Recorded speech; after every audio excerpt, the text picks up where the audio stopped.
Hello guys, welcome to my channel. I will give you an idea how to make a boxes in your garden. So watch me guys. Let's go.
And guys,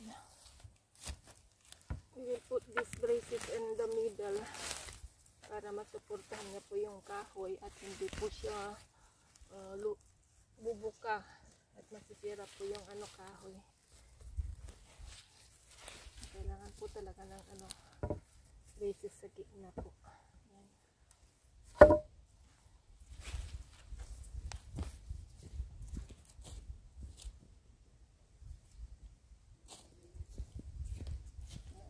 Tantyain na lang kung saan yung gitna.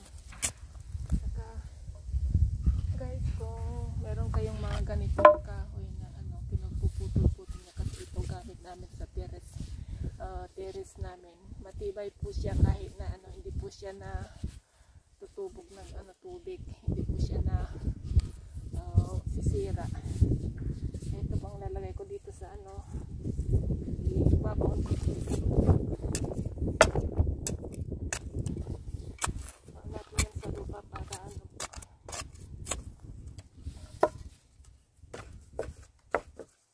maging level siya.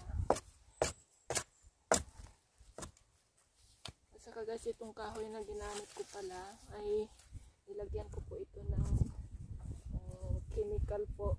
Iwan ko kung ano yung chemical na pinalagay ng asawa ko para hindi po siya masisira at matutubog po ng tubig, papasukin ng tubig, kasi pag pinasok ito ng tubig mas madali po siyang masira.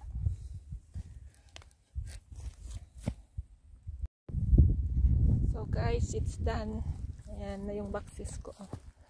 At yan guys, natapos na lahat yan. Yan yung mga dalawa ay ginawa ko yan pa last time, pero ito yung pinakalas ngayon. Okay, thank you guys for watching.